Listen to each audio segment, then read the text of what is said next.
Hello, lacrosse friends. Welcome to the 2024 IIJL World Junior Lacrosse Championship. I am Steven Stamp along with Aaron Forster and Coach Ronnie. We have the first goal of the game just moments in as Scotland blasts off the start in this opening game, just working right through the entire Aussie defense. Yeah, no, it's great to be here. Definitely a good way to start the game, make an impact early on. Always great to get a goal on your first offensive possession. So I'm sure the boys are excited. They definitely look excited.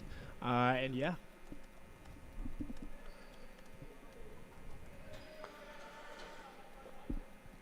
So we have 5 teams at the World Juniors this year. Obviously, Australia in their green with the blue and yellow trim, yellow numbers going left to right here, against Scotland in the white with the blue trim. We also have Poland. We have the U.S. and Canada. Canada has the day off. We've got Australia and Scotland right now, and we will have Poland and the U.S. in the nightcap at 8 p.m. We are live from the Erie Insurance Arena, and we are pretty stoked to have things underway. And Scotland looks like they're going to get that one, but Orlando Kernahan will go and get the ball back for Australia, and he is going to work his way in. Kernahan, a youngster who had a pretty solid tournament last year, a hat trick in his final game as he just got better and better as he went. He's dynamic. You can see him just leaping over the goalie there. Yeah, nice stop by the goaltender.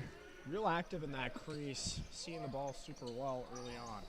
That's Jawar between the pipes for Scotland as they go to the attack, and they will try to add their lead, but that's a big hit there as the Australian defense, Jack Higgins, one of the returners for this Australian team from last year, made the big hit, and then a save forced there by Connor McGee, one of the other Australians to come back from last year when we were in Saskatoon.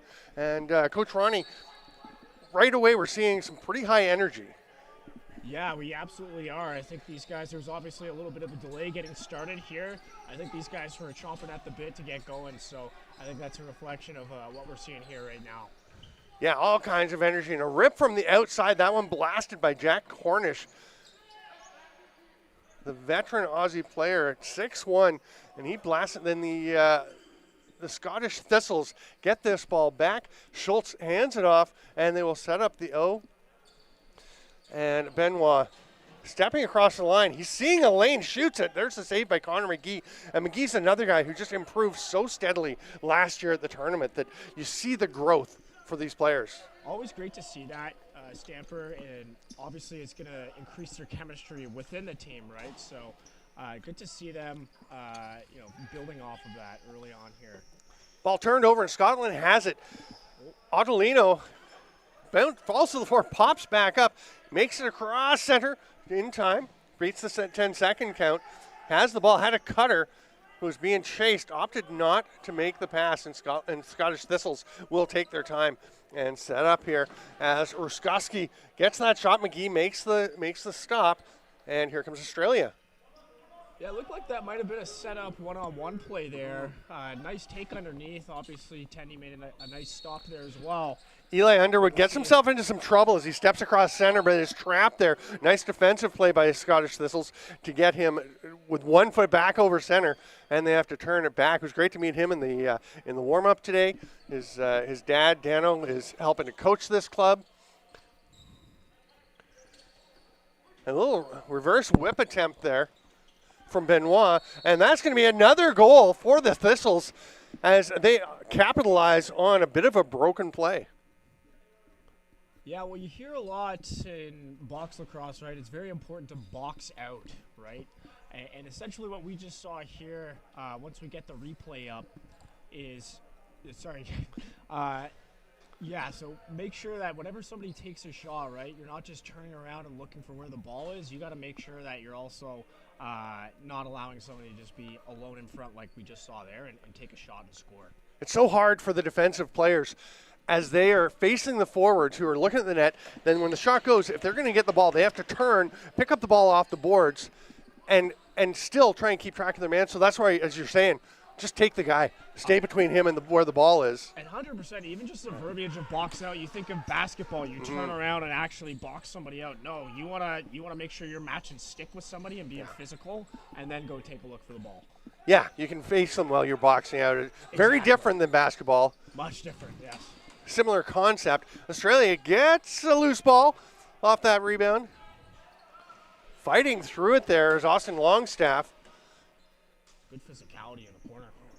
Big battle. The Thistles will come away with it. Hayes has a little trouble corralling that ball. He's still got time to get over center. There's no pressure. The Aussies are going to drop back into their defensive set. The captain this year, Jackson Close. His brother Mason is here. Jackson was here last year and is back.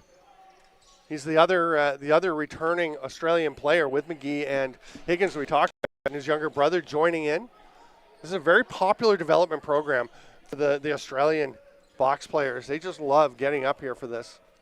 Yeah, I connect with them a lot over Instagram, the women's and the men's teams, right? And it must be pretty nice being in Australia where it's warm all the time as opposed to the winters we get up here in Canada and also Pennsylvania.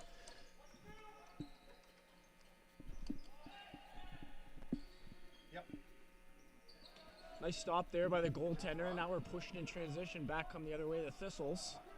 Slows down right around center. That's going to get moved over to the half wall. And now the Thistles have an opportunity to go to work on offense. Nice face dodge, but he's met with a really nice check from an Australian player. Try to go low to high. Can't get it to go. No reset on the play, and shot clock expires. It's going to be Australia ball. Nice defensive possession for the Australians there.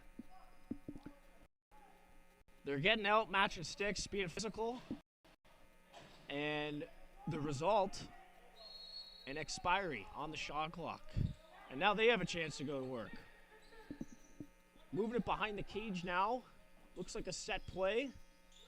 Nothing doing there. The Thistles really packing it in on defense. See how that Tomos player's almost in the crease. Acting as an extra goaltender, and the Thistles goaltender just eats that one up, no problem. And here come the Thistles. Pass in transition is broken up, but it looks like there's a minor interference call. Thistles get the ball back. Ball put right into the middle, right on the money. Goaltender was there to see it, though. Quick restart. Australia now with it in the offensive zone. Up towards the restraining line. Now to center. Down the righty side.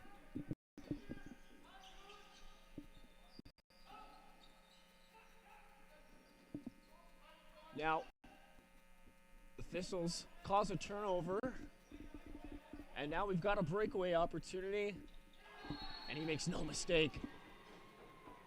Nice shot, nice goal, good defense. Nice thing about good defense is it usually leads to transition offense, which is exactly what we just saw there.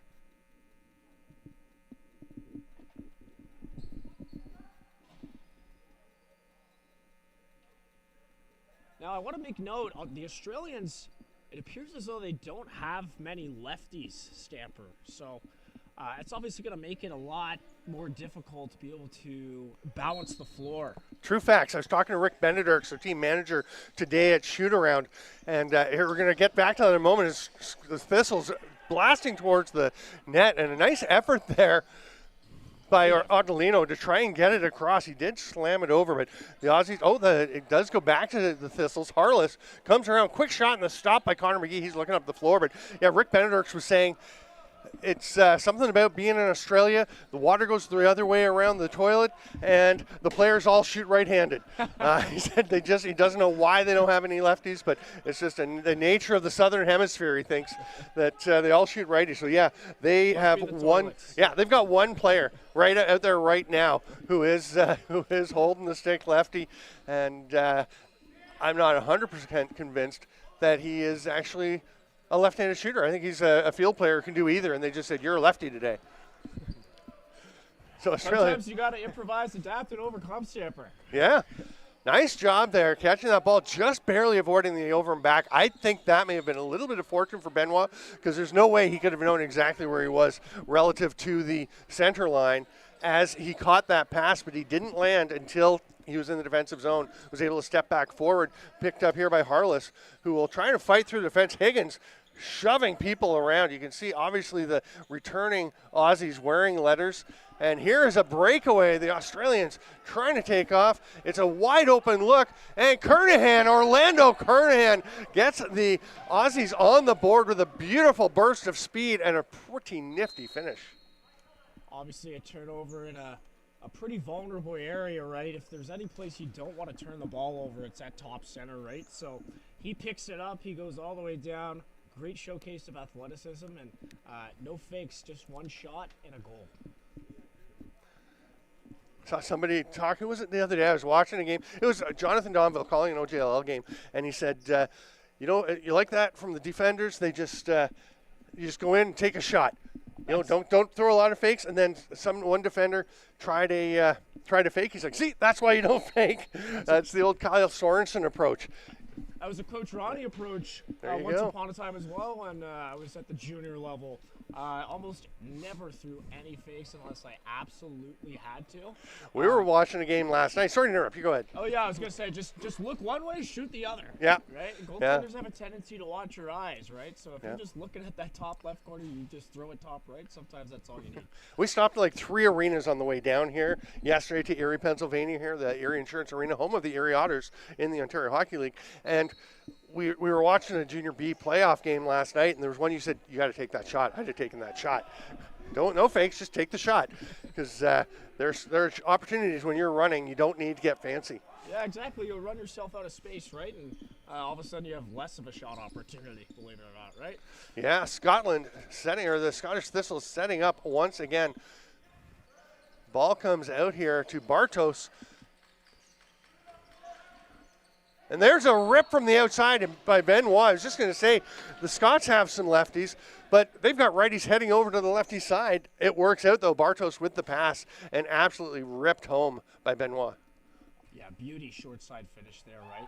Gets his hands high and away, right? And whenever a goalie sees that, typically when your hands are super high like that, they're going to be thinking you're shooting far side, right? So if you have the ability to almost shoot a 3/4 shot and pull it short side, it'll work wonders for you on the offensive side of the ball.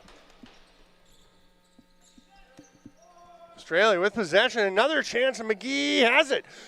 They reach into the crease, and McGee had to pop on it. Heads-up play going after that loose ball. I believe that's Stearns going in to look for it, but McGee came away with it. But now the pressure by Stearns, and the Australians will get it, but the Thistles are loving the pressure and the effort being put forward. 100%. Great physicality from the Australian D there, too. Laying the lumber. And being rewarded for it now. Offensive possession here.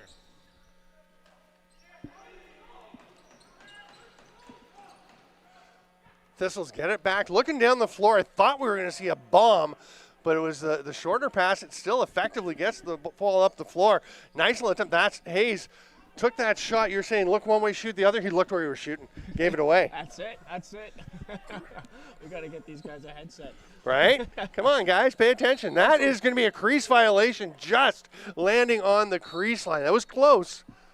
Close but no cigar. Yeah. Also, nice job by McGee there, being ready for that shot, right? Quick reset, and he's back on his feet, ready to stop the ball. Yeah, Connor McGee, the youngster from Shido Park, South Australia, part of the Brighton Lacrosse Club.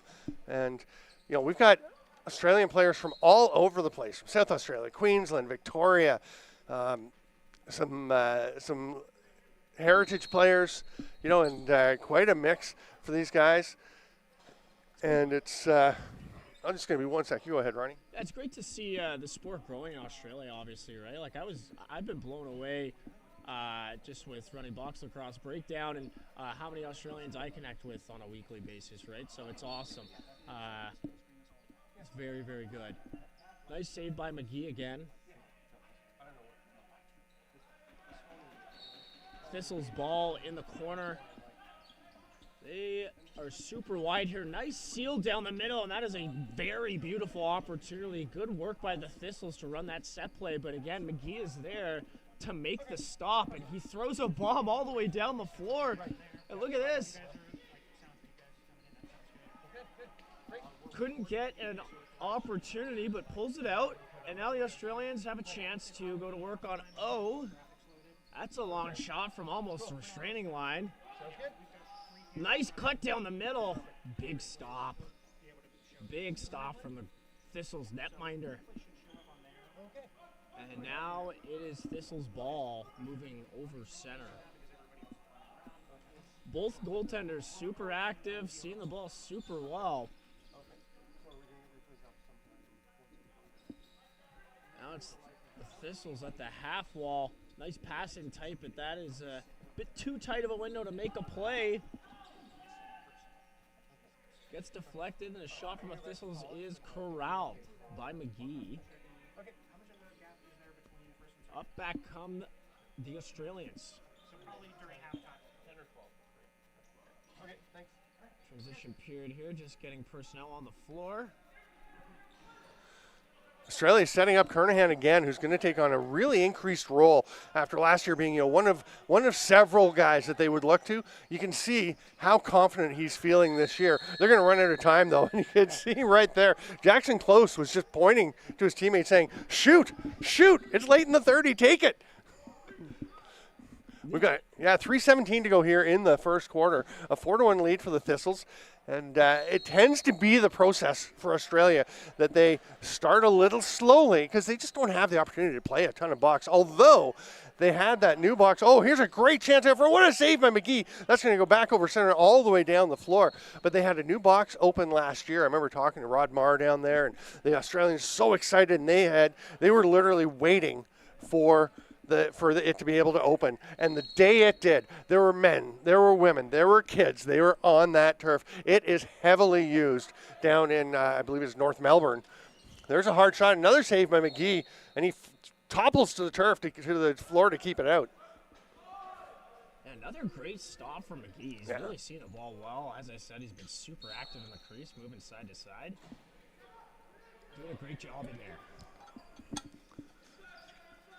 The other end of the floor, Jawar is just giving up the one goal as we near the end of this first quarter, and he's looking solid. You can see him stepping out as the play rotates around the corner.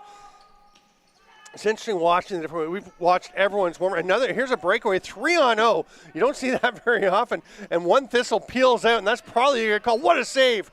McGee throws it up, and we're going to have an illegal substitution call. And I think that's that one Australian player who took off on defense while his teammates were all around center floor still. That's on the door, man. We got to make sure that we're not going on the floor too early. And, I've been guilty of it in the past as well when I've been first one on the door. And, sometimes you just get a little too excited. And you see that 3-on-0, you got to get there, right? It's so hard to keep your foot in the bench. And help your goalie out. Yeah. So we'll see the first power play for the Thistles with 2:25 to go here in the first. And Australia needs to get one more player out there. Smedley is serving this minor penalty, and they will send Austin Longstaff out to be the fourth defender on the penalty kill. And you can see Jack Higgins directing traffic from right on top of the crease. He is the alternate captain, number 5, had his stick extended there for a moment. And the Thistles working it around the outside. Everybody gets a touch, which honestly drives me a little nuts. I like to see just go, attack them. There's the attack, and they miss. The ball will pop off the boards. And this could be a chance Mason Close thought he was off to the races, but just gets away from him. The Thistles setting back up. They've got a rip one. That's going to be wide. That will be a 30-second violation. And the Australians will be able to go up and kill some time on this penalty. Yeah, good movement on the power play there. Good east-west pass. Quick restart here, actually. Longstaff has it. Holy cow. The Thistles, you can see, bouncing in frustration there as Hayes, as he couldn't believe that they weren't ready, because it is, of course, that perfectly correct call with the quick restart, but the Thistles were a little bit lackadaisical maybe in their change. A little complacent. Just because you're on the power play doesn't mean that you got to stop playing defense, right? So got to be ready at all times there. And was that Mason Close with that goal? 15? I think it was. I didn't catch it myself. I was too excited by the short-handed goal. I know. I think it was. And if so, his last attempt was a premonition. He knew a breakaway was coming. Yeah. And what a job taking advantage of it. Love the angle he took from over near the boards to sprint in and then cut across. Good lesson. Don't get to the middle too early if you've got a trailer or somebody's coming from the bench. Just, get perfect angle and then you can drift into the spot. He wound up shooting it from his offside, actually. Well, most of the Aussies are on the wrong side, but they're all readies. There's a huge hit from Jackson Close. This is a staple of Australian box lacrosse that we've seen, is they love, like in all their sports, to get into it, play a physical game. And Jackson Close is going to have to give the ball up. Maybe it was too physical? I liked it. Well, you think of some of the most popular sports in Australia. What's right up there? It's rugby, right? That's a pretty physical game. Aussie rules football, which is insane. Exactly, exactly. So they're not afraid to lower the shoulder. No. Oh, my. What a rip.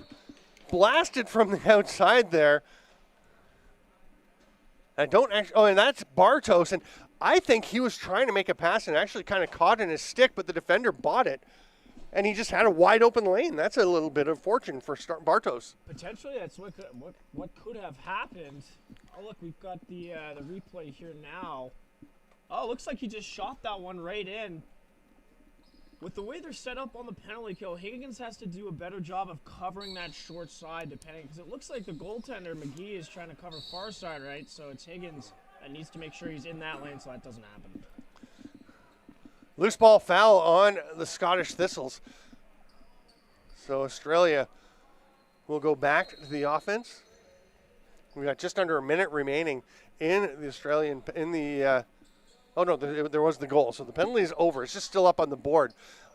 Smedley was released. And again, the 5-ready offense can be a little tricky, and that will lead to a breakaway here. Racing to the horses. Harless shoots, scores. No fake, just shoot it. That's it. No fake, just shoot. Proven to work. Yeah, number 14 here, causing the turnover. And yeah, once again, look at that quick release, right? Just makes it super, super nice and clean. Be able to rip that top corner. Great shot. Nice wheels as well to make that space that gave him the time to pick his target. Rosario at the draw with the chrome bucket for the Thistles, and he is up against Longstaff. Longstaff from Narangba, Queensland. I love Australian names. Say that 5 times fast. No, thank you. Actually, Narangba. That was kind of medium, though, wasn't it? I was kind of methodical for saying it fast. Decide. Yeah. Let's go ahead and comment in the section. Was that 5 times fast or was that 5 times medium? It felt methodical as I was doing it. Scottish Thistles setting back up into the final 30 seconds here of this first quarter. They've got about 12 left, so a good solid difference in the shot clock and game clock. They won't be able to wait for the last one. We'll see if the Aussies get the ball back. That broken stick was actually tossed into the crease, and McGee had to kick it. That was a very nifty move for McGee to just slide step that back into his net. It feels like that's actually probably an interference penalty to throw their stick into the crease. Especially on the concrete, too. Yeah. Definitely makes for a bit more of a slippery hazard. Close tries a shot right at the buzzer. It's a little bit late, and we will go to the break with the score 6-2 in favor of the Thistles over Australia. This is the IIJL World Juniors. I'm Stephen Stamp with Aaron Forster, and we'll be right back after this break.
Welcome back, Lacrosse friends. We are getting ready to roll here with quarter number 2 of the opening game of the 2024 IIJL World Junior Lacrosse Championship.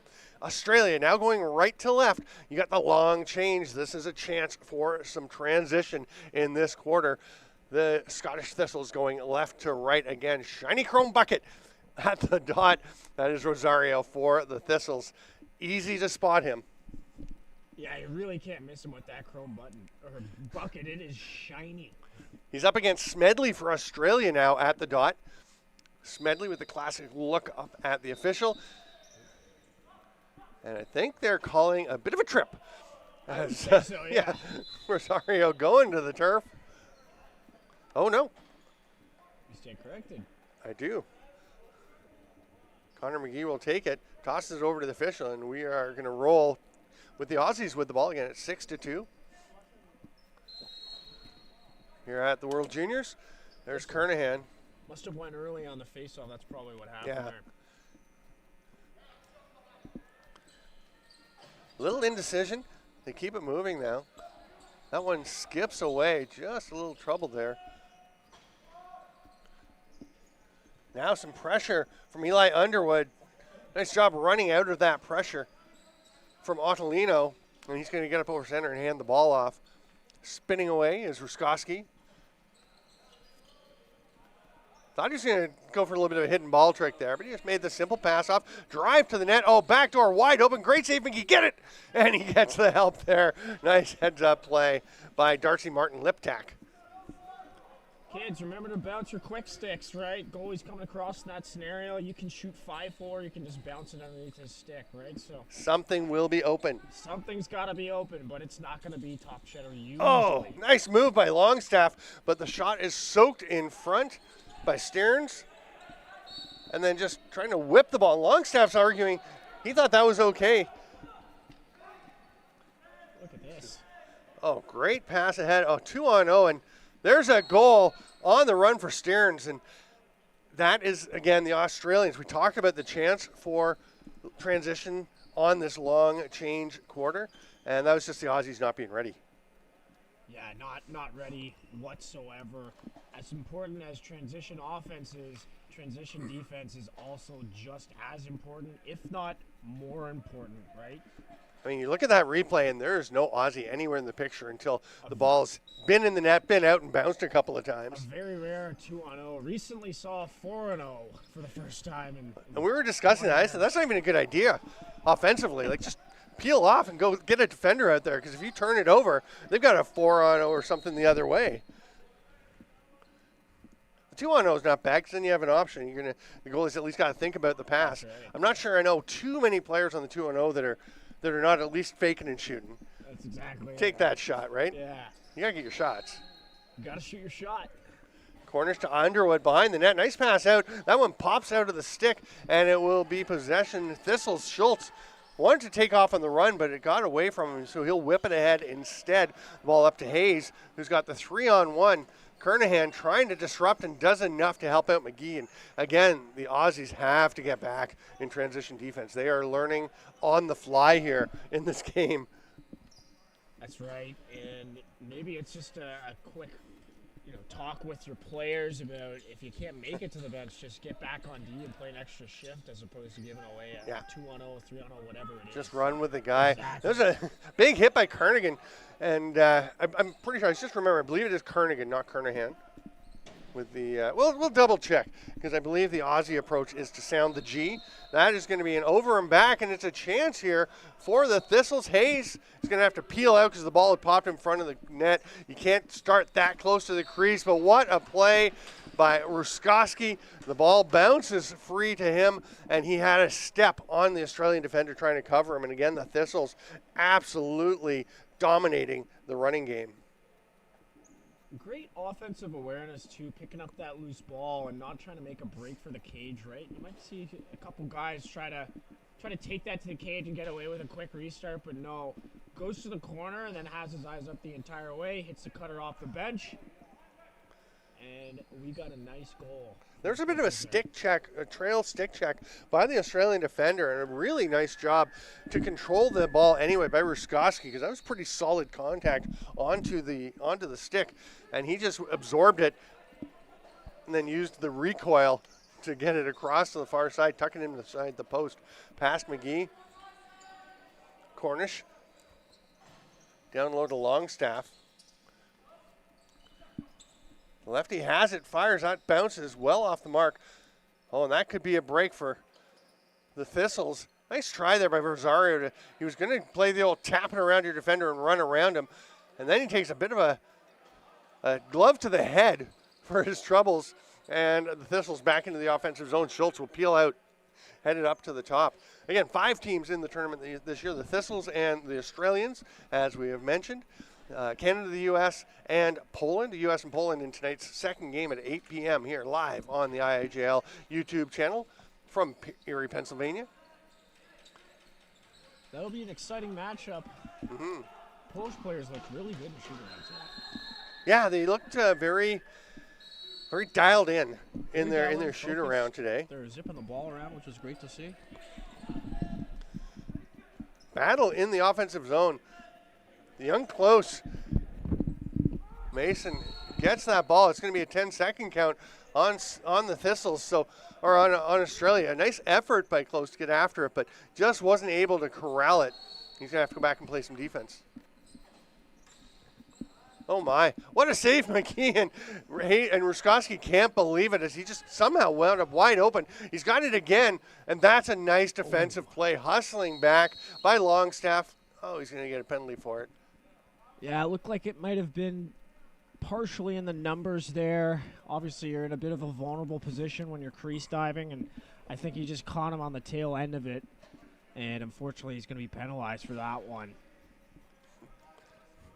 Rick Benedictson, the manager with Australia, was saying before the game, as far as reffing goes, for my mind, no calls is good calls. I think he would definitely want the no call. Longstaff can't believe it. It certainly wasn't an egregious check from behind. No, I don't think there was anything malicious behind that check for sure. I think it was controlled as well. Didn't put his full body into it or anything like that. It just happened to be in the numbers, and probably the angle the ref saw it at. Yeah. Everything, we do have a very different angle. We're up here at the top of the arena, the beautiful Erie Insurance Arena. We should just talk about this arena for a moment because it is a really nice facility. It's just well set up. I really enjoy. We've got the big board right in front of us, and it's a pretty sweet barn. Yeah, it's an awesome venue. We've actually been pretty blessed these past 24 hours with the amount of barns we've seen. We kind of alluded to it earlier, but we've had a nice tour of lacrosse arenas the past 24 hours. It's been pretty fun. It's a bit of an odyssey. Taking the cake, I think, though. Oh yeah. By far the biggest barn. Really nice bowl seating, and we're going to see the crowds pick up as we go for sure, because the U.S. is going to draw them out the first time we've had this tournament here south of the border. That we've been in Saskatoon, and we've been in Mississauga. We've been several places, a lot in Canada, and that is going to be a hold. And maybe a high stick. Maybe another one, yeah. Some extracurricular activity. Gave him a little shot as he got up there. Looked like a UFC takedown. Well, Jackson Close held on to the stick as obviously the penalty for holding coming to Benoit, and he didn't like that Close was holding onto his stick and maybe emphasizing that he'd been held, and he does get an extra one. He's going to get the illegal cross check as well for coming down on him. So that'll be 4 minutes, a chance for Australia to get an opportunity here to get a couple of goals. And Jackson Close is saying, wait a minute, what are you calling? Okay, it's all on him. I think Close thought he was getting something too.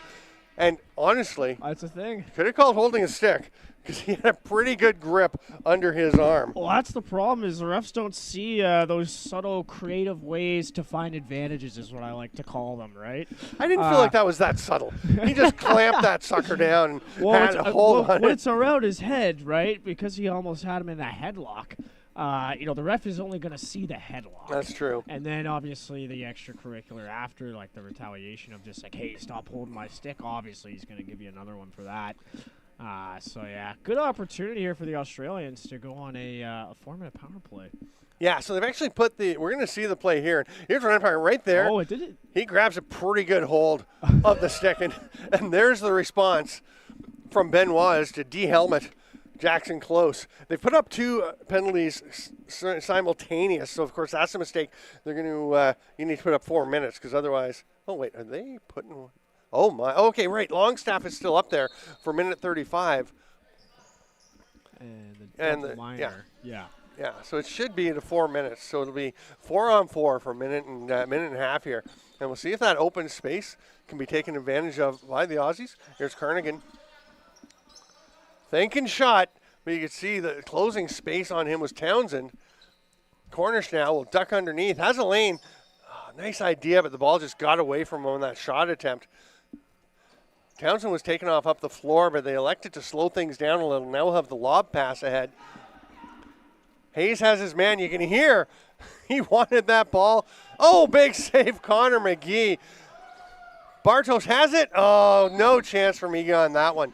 And that's a lot to ask of your goaltender. Yeah, to make 2 point-blank stops in the span of 5 seconds, pretty difficult to do. Great stop on the first attempt there on the breakaway. He had nobody near him. But yeah, just unfortunate that they couldn't come up with that loose ball, and obviously, yeah, didn't make any mistake on that second one. And again, on the second attempt, straight in the goal, I think. Yeah, you can see right there, nice job of staying out of the crease, causing that turnover, and not cutting through the crease. So he would have been, it would have been blown down as he picked that ball up. But good effort there by Bartos. You love it when a guy gets the effort, gets the reward for putting the hard forecheck effort in. Yeah, no, that's exactly what happened there. It's good offensive awareness as well. Good footwork. Yeah, smart move, smart play. Just keeping the toes outside the crease. It looked like it was good. Like a ballerina. It was close. Football player. Definitely close to the line. Scottish Thistles will take possession. Moving the ball up is Smith.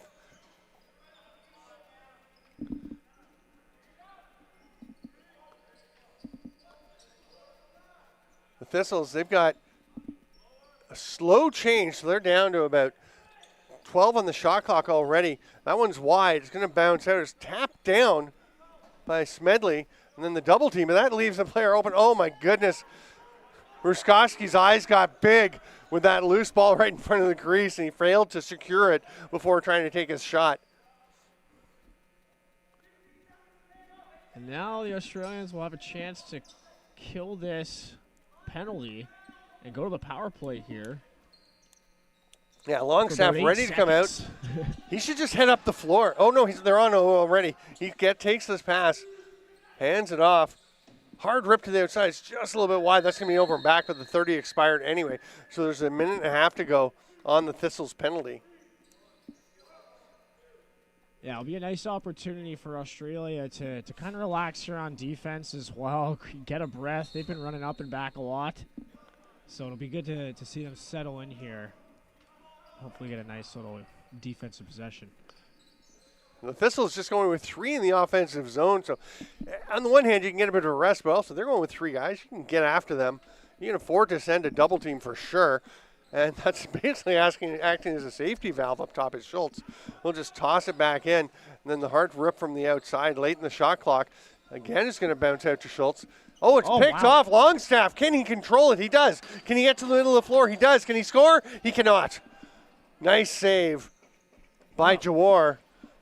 What a play from Longstaff. Oh, really dynamite. He should be fine. He should have energy. He was just sitting in the box for 2 minutes.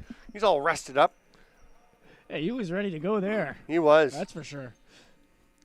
Longstaff playing defense out over the center line again. Still on the power play is Australia as there's 6 seconds left for the Thistles on this 30. Great stop by McGee there. See how he poked the ball out from behind his pads? You see NLL goalies do that all the time. That's a really nice play by the goaltender. And you know these guys are watching NLL all the time that they can and trying to pick little things up. So it's pretty cool when they actually are able to apply some of those. That's a pretty challenging play. Absolutely it is. It's a skill play, right? Like, it takes practice to be able to get good at something like that. So Kernigan followed his shot, but the rebound came to him, and Townsend got his stick out, and I think threw that shot off target. It went up hitting way over in the corner. They're going to reset it. Higgins over to Kernigan. The lane's there. He rips it. That one bounces off the feet of Jack Cornish. And here goes Schultz. Having 4 righties on the power play makes it definitely challenging, but they're obviously putting a guy behind the cage, even in the 5-on-5 sets, going to that 1-3-1 look, right? So doing whatever they can to be able to generate opportunities. And, you know, there's always a bit of a feeling out process in a tournament. You get into your first game, as we're seeing here, particularly for the Aussies, but it's important as Bartosz gets that rip, but it's turned aside, goes straight back out to Ruskowski. And there's a shot on top of the crease, and McKee another stop. He is facing a lot of rubber, but 5 teams in the tournament. It'll be a round robin. Everyone plays everyone, so 4 games each, and then straight to the medal games. Our final day on Thursday, August the 8th. 8th? Yeah. We will, 8th or 9th? 8th. Okay, that means today's the 3rd. I made it sound like I did the math, but I actually took a look on the computer there. But yeah, it's August 3rd. On Thursday for the finals will be the bronze medal between the 3rd and 4th place teams. So every game counts towards that. Obviously, the U.S. and Canada, who met in the championship last year, the U.S. with a big win behind the scoring of leadership of Ryan Colsey and the goaltending of Jackson Curtis. Terrific performance by them. But they're the favorites going to the gold medal game, but Poland, Australia, Scotland would love to get into that, but they really want to make sure they get into the bronze medal game, and every loss is a factor in where you're going to wind up. That one's bouncing down the floor. A lot of lacrosse we play, right? It's going to become a war of attrition. My ex-head coach, Glenn Clark, used to love saying that with the Albany Firewolves, but when you got these long days of lacrosse ahead of you, it really becomes just that, a war of attrition. Oh, a shot. There you go. The low bouncer. I guess all bouncers are low from Harless. Nice little quick stick opportunity as the ball gets pushed to the middle. It doesn't always have to be a cross crease or a top pass from top center down to the crease to have to bounce or quick stick, right? This one, he catches it right in the middle of the floor. And look at that. Almost on his wrong side and just bounces it. Right, yeah, he's coming from the bench and hadn't gotten across the top of the crease yet. So, yeah, goes ahead and takes it. Goalies are getting some water, and it's interesting to see the play from the side of the net. We were watching during the shoot-arounds earlier in the day, and you saw a number of teams setting guys up behind the net, running plays through the back of the net, and you're saying, I don't know, would I do that in junior? Would I be running that? But then you watch a few plays, and, yeah, it works pretty effectively. Well, 100%. I was thinking more so just with, the crease dive and obviously the dunk opportunities with the concrete, right? Like, we got to take a look at risk and reward. Landing knee first on concrete, let me tell you, folks, it's not that fun on your body, right? So, but obviously, yeah, we're seeing it a lot here, and it's been reaping rewards for both these teams. And they do love the dunk. Getting the chance with the international rules played here at the IIJL World Juniors. You can dunk. You can dive from behind the net, and you see players really embracing it. We actually haven't seen any yet today, which normally by now somebody is getting in the air and trying to make something happen. And you went through the same thing, obviously, with junior not being able to do that. Then you go up, you're drafted first round by the Toronto Rock, and you're playing. And there's another save by McGee who slides across and taking advantage of the concrete. And, you get to the NLL, and there's an opportunity for you to start adding something to your repertoire. 100%. It's just, I think just with the concrete at play here, I'm just not sure if I'd even want to attempt a dunk. If it was turf, I'd be airborne all day. However, with the concrete, you land on your knees, it's not going to be fun. Penalty coming. That is going to go to Stearns. I guess we'll say Stearns. That'll be 2 minutes. Yeah. Stearns. Yeah, I like Stearns, just like Tommy Hitman Hearns. There you go. Yeah. He'll go cross-check. He's going to be sitting down for 2 here. Australia's going to go back to the power play. Curious to see if they go for that 1-3-1 look again. I'm sure they probably will, just with one lefty. And looks like there's some confusion on the bench. Player Yeah. comes on. Now we're 5-on-4 here. They started out with the 1-2-1 look on the power play and decided to put a righty down low. They do Kept have us the in, 5 righty suspense. approach. You see that in Europe quite a bit as well, right? With all kinds of right-handed players, and they adjust, and people take on roles and do things on that far side. You were saying if they do set up with all those righties, especially when you're even strength, you can just kind of leave the guys over on that far side a little bit and slough off play over against the guys on the strong side. That's exactly it, right? Like if a righty's on his wrong side, typically you want to force him, underneath.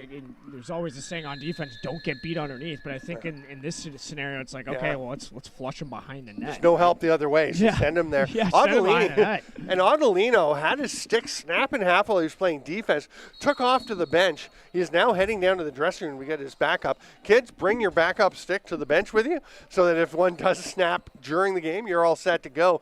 But he started heading for the bench, and his coaches just started yelling, just stay out there. We're shorthanded. Play without a stick. I remember seeing Jason Noble play a shift for the Orangeville Northmen against Whitby Warriors in the playoffs, and he lost his stick or broke, and he played an entire shift with no stick, and you would not have known that he did not have a stick. He was so good So without talented. it. Unbelievable. Not many guys can look as tough to play against without a stick as they are with it. Of course, Jason Noble, an awfully good lacrosse defender. Yeah, it's not like field lacrosse where you just have to drop it and get off, right? Yeah. You can stay and play a shift with no stick. And obviously, make sure you have your backup stick handy so you don't have to be yelling at Johnny Zamboni to go grab it for you. Right. Trying to corkscrew that one out of there with a check. It's going to be, was that a through the crease or did the? I think it was through the crease, it looked like. Yeah, I think Harless stepped into the crease and then stepped back. Had to have been. Yeah, so Australia gets it with just over 3 to go here in the first half. It's 10-2 for the Thistles. Kernigan will take this one. Oh, I thought Smedley had a bit of a shooting lane there, actually. He opted to move it. He's going to get it back. Doesn't even look for the shot this time. They're giving him that shot. I don't mind him taking that one on the offside, to be honest. I like that shot, too. You see NFL teams do it all the time. Even just Jeff Teat, for example, coming on his wrong side of the floor, and he'll step into one. He'll rip top shed. It used to be just Cody Jamieson. What a rip there from Stearns. And again, the bouncer sneaking by McGee. Nice touch pass all the way up the floor, too. Way to always have your head up, especially when you pick up the ball as a goaltender, as a player in transition. As soon as you pick it up, you need to be looking where? Up the floor, right? So it's a great example of that, just seeing where your offensive players are and getting them the ball when they need it. I think Connor McGee thinks he's facing the umbrella drill from the warm-up because he is seeing nothing but white jerseys. Nobody between him and a lot of these shooters. He has still made some terrific saves. That one glove save in the first quarter, spectacular. Here he's going to try one around-the-world attempt. Got a little high. He almost took his own head off Rosario. I thought he was going to get a cross-checking penalty on his face. And nice play, though, to knock him back over there. Tell you, pretty resilient. Bounces back, shoves Cornish back over center. Cornish, I'm not sure he was aware exactly where he was on the floor. Oh, nice ball move. Nice one more. Yeah. I love the patience there by Ruskowski because I was thinking, you've got a shot. Why are you, or the pass, why are you taking one more step? He actually drew the defender with him, and that did lead to a wide open shot. Here's a drive to the net. Pretty decent trail check by Cornish, I think, threw the shot off a little bit there. Love seeing the ball being shared. Unselfish lacrosse. It's great to see. Cornish has a man up the floor. Gets it to close. Back to Cornish.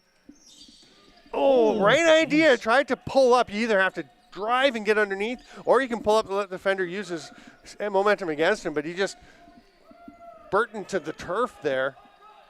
And they are continuing to check the pressure from Schultz up near center. That's aggressive defense. Late in the shot clock, Mason Close decides to let one rip. That turns into a chance for Higgins, and it's a goal. And Higgins convinced him. They say you can't convince the official. Jack Higgins did it. He's done the impossible, folks. No, that was a great shot, actually. Quick release right out of his stick. And I didn't even see how it went in. Hopefully we can get a replay here to see exactly what happened. But, yeah, went in the cage. Nice goal. Mason close with the shot from well past the restraining line. Here we go. Picks it up and he just releases, shooting around the defender. And yeah, it looks like it went either piping or bar down and across the goal line. Either way, that's a good goal. And to be fair to the official, he actually was throwing his hands up already. He was not actually convinced. It sure looked like with the point, though, right? Yeah. Higgins points, and he's like, it's in there. Count it. He did. It's a highlight goal for Jack Higgins. Playing some offense. He's primarily known as a defender from Kingston Park, South Australia. And just a great job shooting around the defender in that scenario, right? Drops a hand, shoots right around the defender. Goalie drops with him, and bar down. Here's another chance. Oh, a little underhand shot from Kernigan. I like the idea, but that did not come out the way he was hoping. That's going to be, Justin over and back. What an effort. Maybe a wipe there. Yeah, that's a long sweat slick. You're going to have to wipe that one up. They called timeout with 1:05, and somebody get out and wipe that floor, because that is not looking like something you want to step on. There we go. Always love seeing who has to come out and wipe down the floor. You got to take a lot of pride in that position, and hopefully the crowd gives him a good cheer here. Yeah, future lacrosse star getting out with the mop. That's it. That is a slick. That was a lot. Just as he hit the opening spot. Look at this. He's coming up to right here. Look how wide that slick of sweat is. Yeah, look at the size of that thing. Oh, my goodness. Looking at the floor, we were talking. How long do you think that is, actually? Sorry. How old? How long do you think that is, what, 15 feet? 15 feet, 20 5 feet? meters? Jeez, 5-6 meters? I think it's the longest one I've seen. It is. He went. But, yeah, I was going to say, Close comes over, talk to the officials about something. As we get a break for the timeout from the Thistles, they will try to put into effect their play. I expect, obviously a set play here off an unexpected timeout, right? Officials timeout just to get the floor cleaned up. So I think Scotland called the timeout. It looked like the official indicated. I thought the official call and was pointing at the sweat stain, but no, I think he did the two hands at the bench. I think it was the Scottish Thistles timeout. And look at that, on his own volition, our future lacrosse star with the map. He gets over. With the mop, gets down to the other, and he sprints down to the far end of the floor because he saw another spot that needed his attention. I love hustle plays like that, Stamper. I love the youngsters who are driven. That's it. That's what we just saw there. Driven. You can't coach that kind of heart, right? You can't. You see these folks that come out and putting this effort in, and great staff here. And you can barely even tell that slick of sweat was there. So that is pretty effective job to get that one up. Got a little under a minute. And Bartos, I thought he was just going to let it fly. He tries to make the pass. Active stick by Mason Close to knock that one away. It does wind up with Ruskowski. He is shopping from behind the net. I would have liked to see that set play develop. It looked like it was a down pick. He came across and then a cross floor. It just didn't see him. I actually really liked that a lot. Yeah, it was coming. It was a nice play. Smart play. Sounds like you're on your Instagram box lacrosse breakdown. Everyone should go and check that out. It is a lot of fun. You're really informative. You break down different plays, different sets that you can run, and it's pretty cool. And, as a former junior star and NLL player with the Toronto Rock and Albany Firewolves, obviously you've got a lot of experience, and I really enjoy. So box lacrosse breakdown. Go and check it out. It means a ton coming from you, Stamper, right? The idea kind of came from, I never really had those resources available to me when I was growing up playing, so. Aussies run out of time on that set. We're going to go to halftime. It is 11-3 for the Scottish Thistles over Australia, and we're going to take a halftime break. We'll be back with more. Remember, 8 o'clock p.m. tonight, live from the Erie Insurance Arena here in lovely Erie, PA. We will have USA and Poland at the IIJL World Junior Lacrosse Championship. I am Stephen Stamp with Aaron Forster. Coach Ronnie and I will be back after the half.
Welcome back, lacrosse friends. We are ready for the second half of the opening game of the 2024 IIJL World Junior Lacrosse Championship. It's World Juniors in Erie, Pennsylvania at the Erie Insurance Arena. I'm Stephen Stamp with Aaron Forster and Coach Ronnie. It's 11-3 for the Scottish Thistles. We've seen Australia trying to make some dents in that score. The Thistles, though, just keeping the pressure on.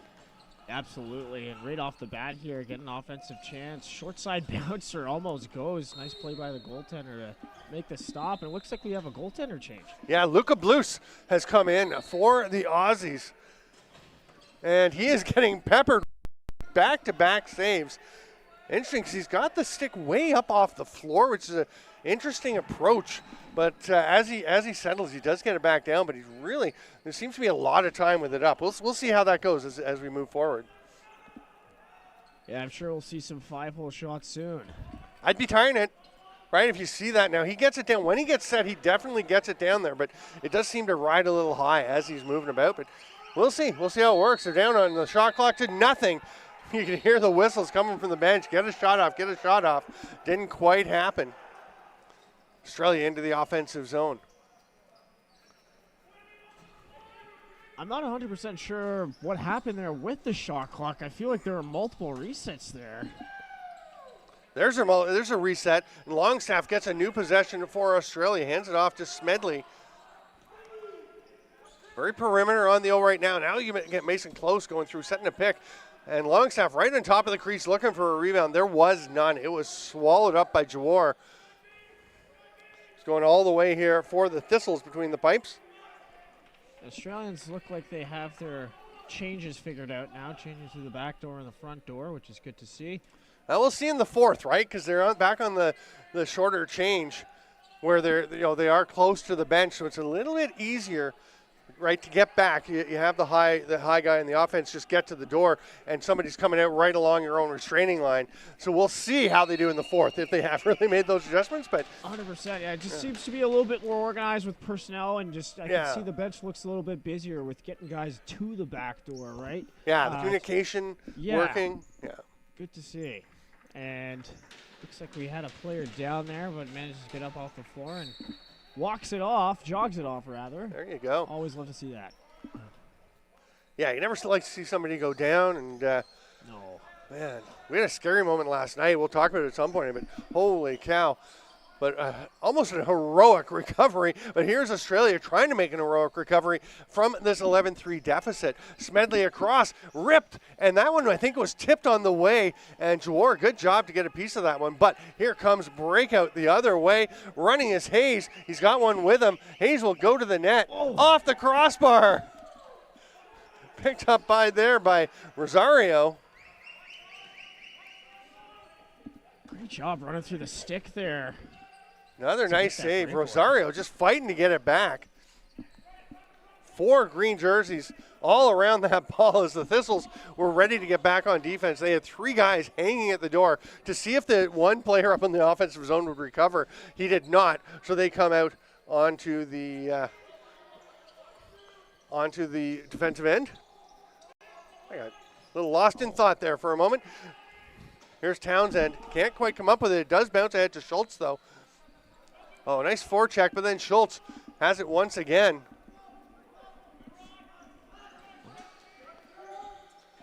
Schultz up over center, hands it off there to Ruskowski. Ruskowski, you can tell some things pretty quickly about some players. You can tell he likes to have the ball and get things driving, but he also likes, you can see the picks he's setting. He'll throw that big body around. Oh, what a move, slipping through the double team. Another big save.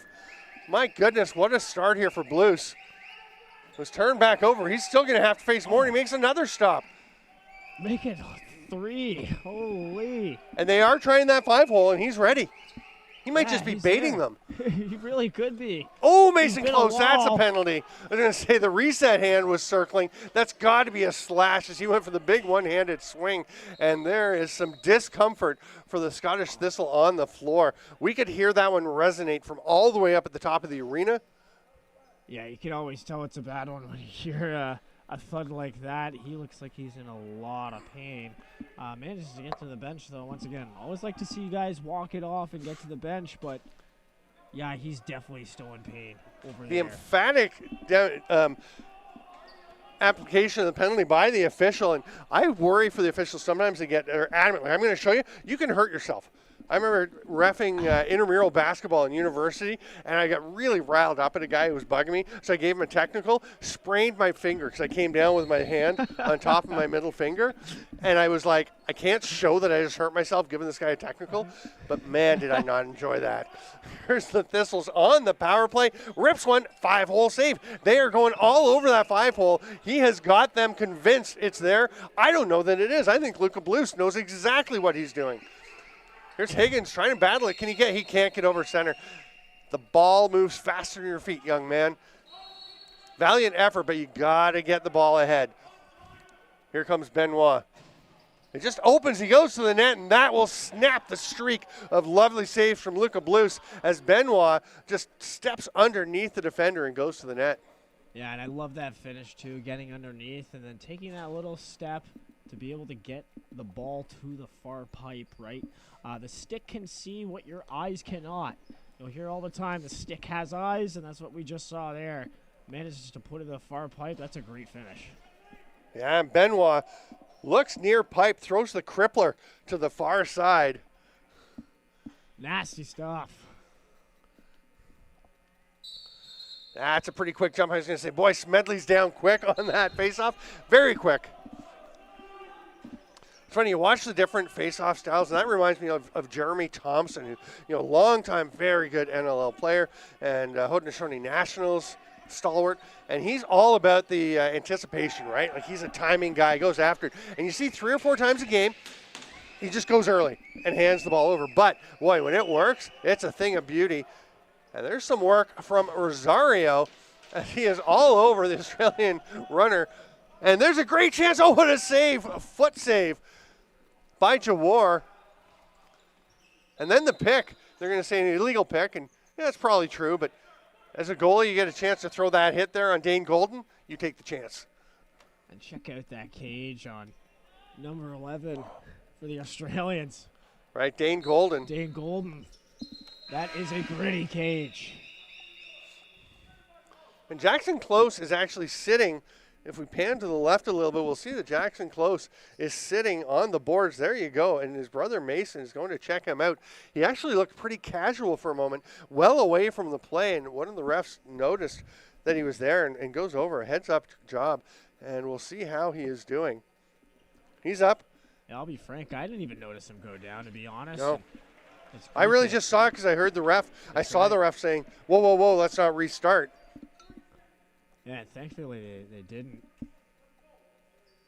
A lot of bodies going down in the second half so far. You got to wonder if the concrete has something to do with that, right? Even just switching surfaces from, turf to concrete.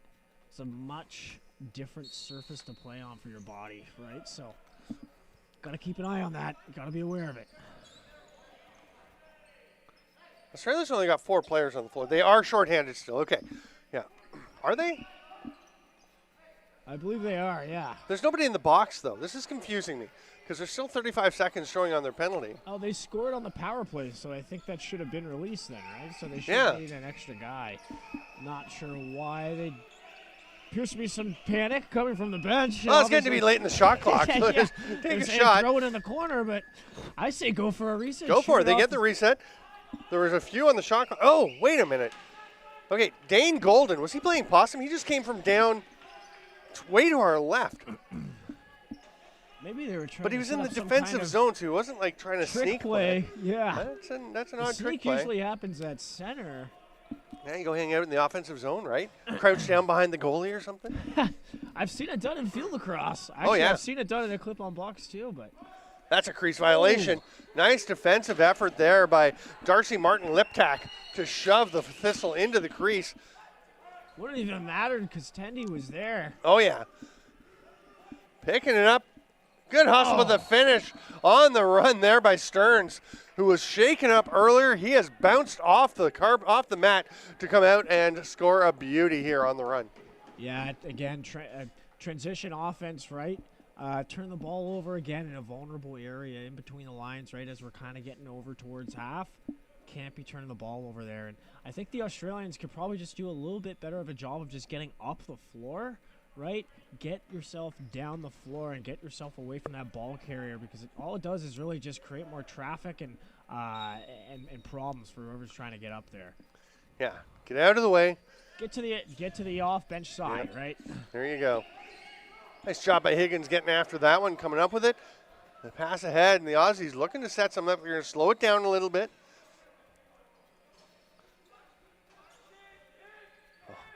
I think Orlando Kernigan was really thinking about taking that one.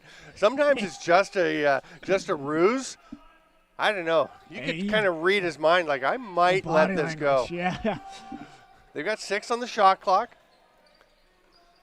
Cornish has got to get one off now, and he's just going to run out of time. And you can see him thinking about rolling it, but he just puts it down, and the Thistles needed to push there. You're waving your hand like, go, go, go. You saw exactly what I saw, which was a wide open lane to run the floor. They did not, and they will set up in the set offense with about half of the third quarter still to go here. I'm Steven Stamp with Coach Ronnie, Aaron Forster. And we are thrilled to be bringing you the 2024 IIJL World Juniors. Foot save, Luca Blues. Punts it down to the far end of the floor. What would you call it in rugby? Those rugby skills coming into play right there. It's not a punt there. It's a kick. A kick? I'm not 100% sure. I don't know my rugby terminology. Yeah.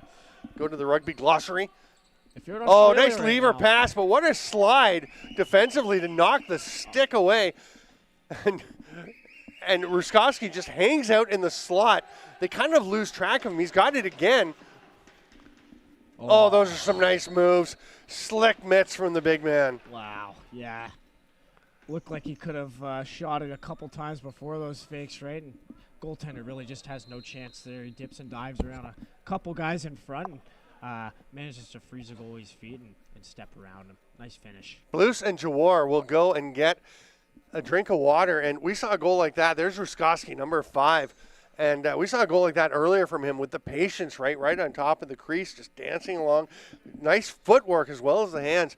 And when you can do that, throw those fakes, have the patience, and maintain your balance and your vision, it just makes it so hard for you. You're going to have somewhere to shoot. That's exactly it. And just absorbing contact as you go through the middle. A lot of guys will shy away. They'll fade away to the corner, right, and not get across the goaltender. And obviously to be able to increase your shot percentage and giving yourself a better probability of scoring, get across the goalie, get yourself a better angle, right? That's what we saw there. Yeah, look at that. There it is. Drops his hands and just sidesteps him. That's a very similar shot, actually, to the one he wound up with last time that he did that similar play. Yeah.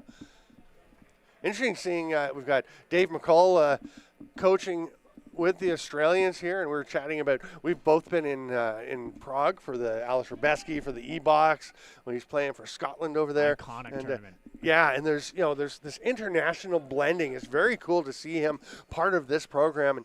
And Rick Benedurks, the manager, was saying he had to find a whole new coaching staff because his coaches from last year, one of them is now coaching the women's world team for the World Juniors, which will happen in East Aurora, Buffalo at the end of the month for the U18s, U16s, and first ever Women's World Juniors. One of them is coaching, I think, the U18s, and one of them is on the Australian national team. There's a shot, and another great save by Blues behind the back attempt, and Eli Underwood's going to go for 2 or less for that one, and he has earned every second. That was a big hit, and I don't think he's going to be too upset about getting that one. Another save by Blues.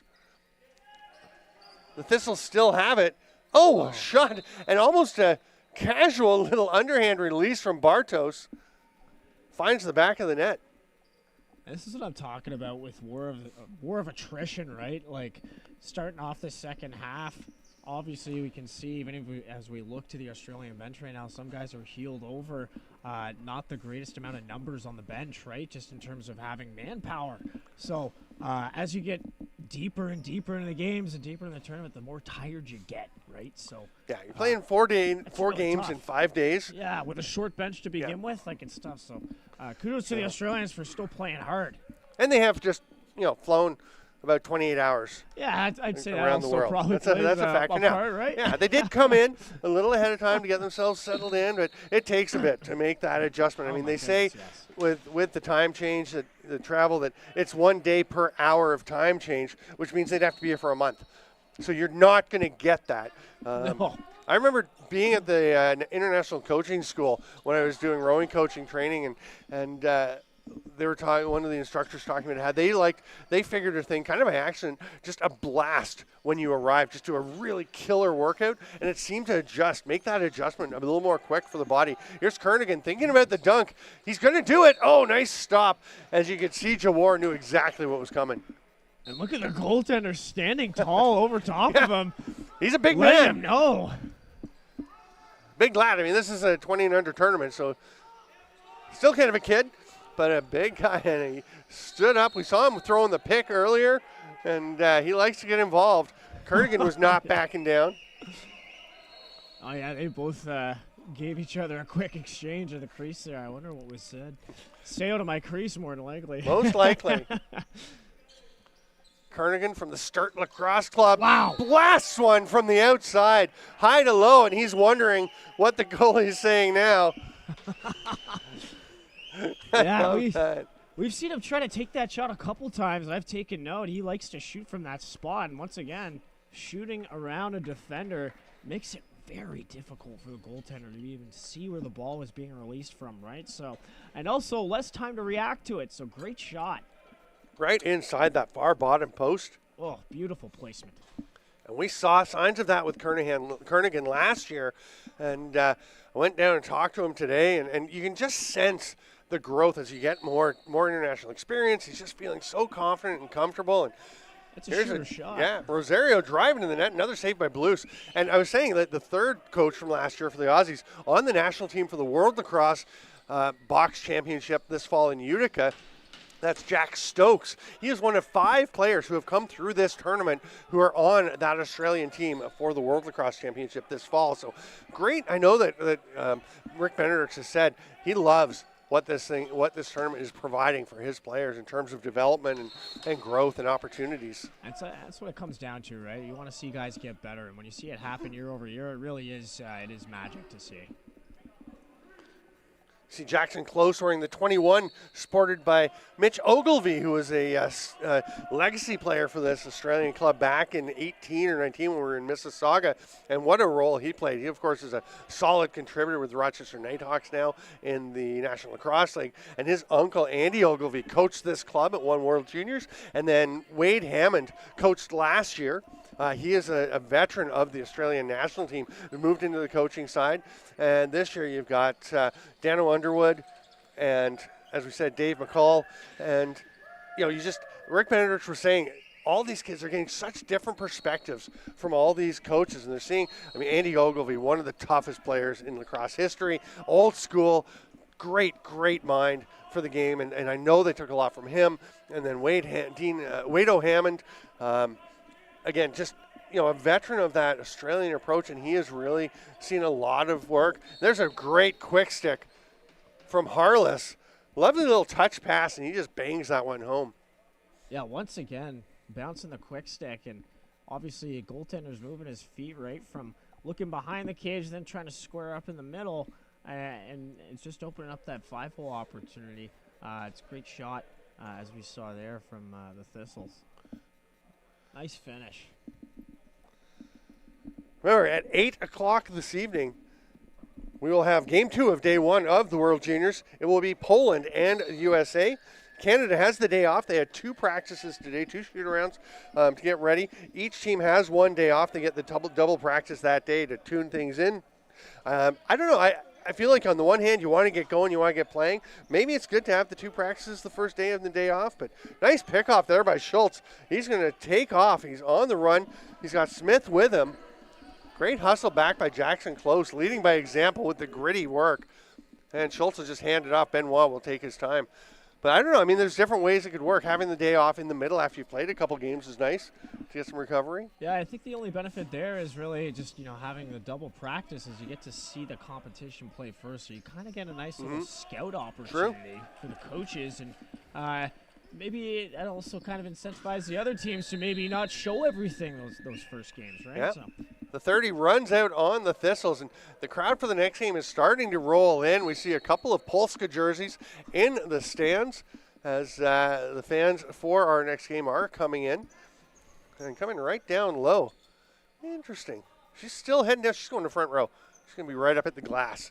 Yeah. Picking her spot. That's where she wants to be. Front and center. Yep. Lovely arena here in Erie, Pennsylvania, home of the Erie Otters. I'm Stephen Stamp with Aaron Forster, and we are very pleased to be bringing you the World Juniors. And that was an interesting decision by Darcy Martin Liptak. He knew it was late in the 30. That's going to lead to a breakaway for Stearns and a goal. And I think Martin Liptak is thinking, I should have just caught that and tossed it in the corner. It's hard to say know how much time you've got. He might not have thought he had time to catch it and get rid of it, but I think he did. Trial by fire, right? Yeah. It's very, very difficult, in the moment to really judge sometimes, especially if you're a little bit newer to the game, right? No, it's unfortunate. Only thing I will say is I'd like to see him hustle back a little more when they have that breakaway opportunity, right? Like let's make sure we're letting our Teddy know that we have his back. Nice finish though from 17 there from the Thistles.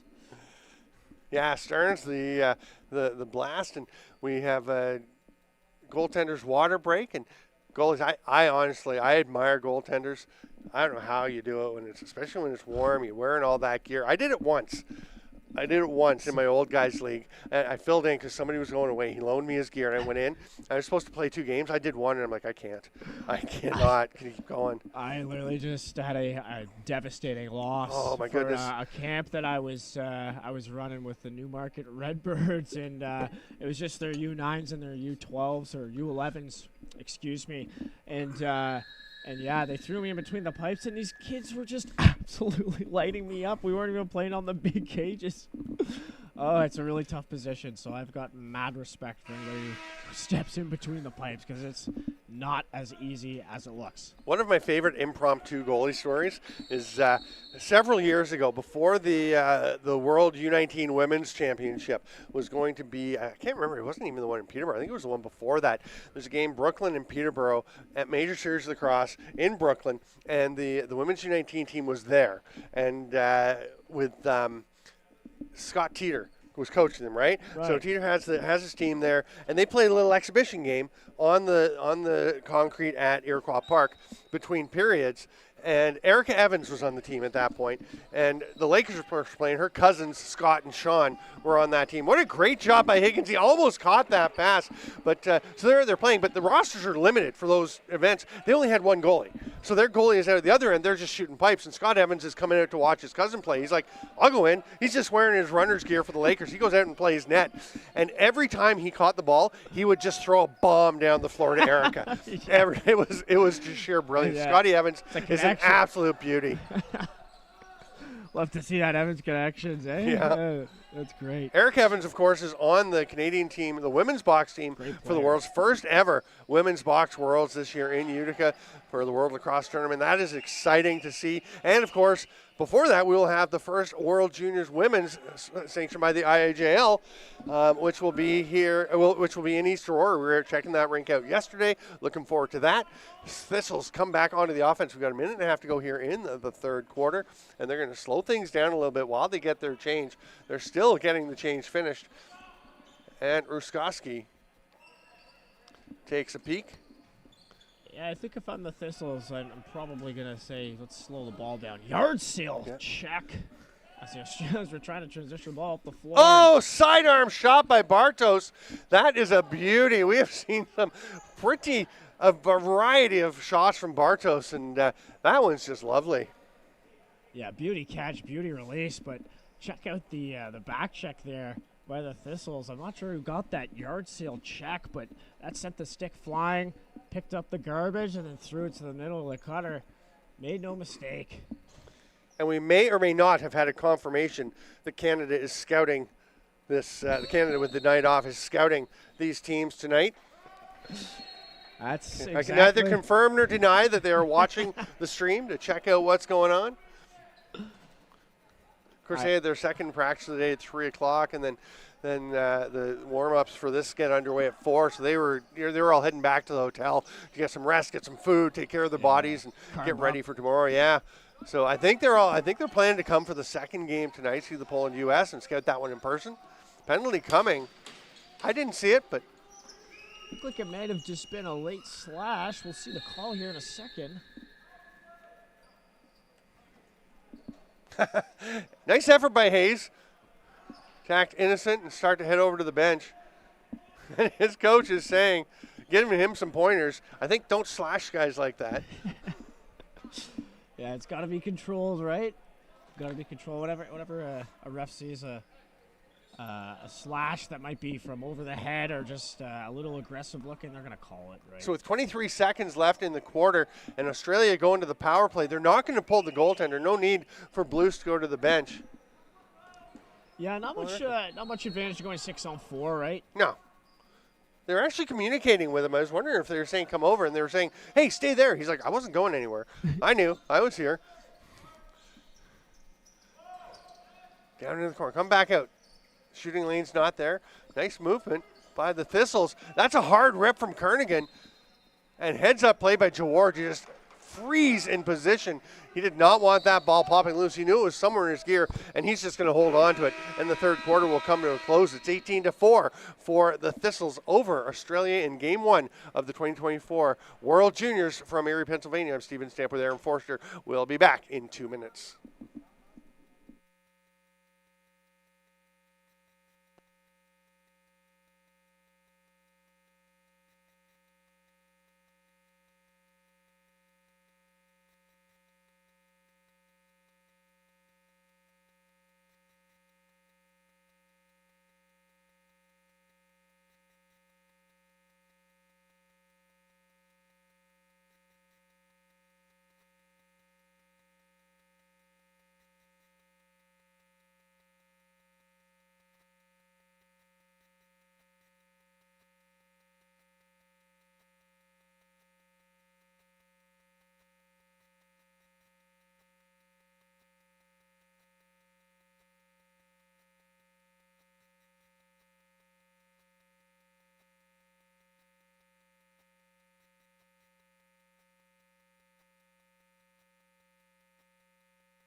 Welcome back, Lacrosse friends. We are ready for the fourth quarter of the opening game of the 2024 World Juniors here at the Erie Insurance Arena. I'm Stephen Stamp with Aaron Forster. Scottish Thistles with a solid lead here. And this is where, certainly for Australia in particular, you come out and think, let's go and try and win this quarter. Let's go and try and have growth. It's all about growing and learning every shift. Yeah, 100%. It might not necessarily be like, hey, let's go try to win this game, right? But hey, let's try to win this period, or let's try to win the little battles and then build off that. It could be as easy as a loose ball right here off the opening draw, right? So that's what I'm focusing on. Smedley lining up against Rosario. Yeah. Smedley trying to get for Australia. And Jackson Close, the captain for Australia, was racing out to his restraining line at the last moment, grabs that green ball. I like the green balls in this arena, and this with this lighting. I really like this dark concrete. It's just a cool look. Can I just get a public service announcement? Why do we even make white lacrosse balls? I feel like they're always the worst for every lighting situation. So for any manufacturers listening out there, just stop making white lacrosse balls. I prefer the white to the yellow for the most part. Cornish, what a rip, drops the head of the stick, has the defender rushing at him, avoids that, and blasts one home. A little low to low heat. Nice catch, nice finish. We'll wait to pull up this replay here. But once again, nice quick release in the middle, not taking too long to get it out of his stick and let the goaltender set his feet right and square up to him. So for any shooters out there, right? The amount of time it takes you to release the ball is obviously very important.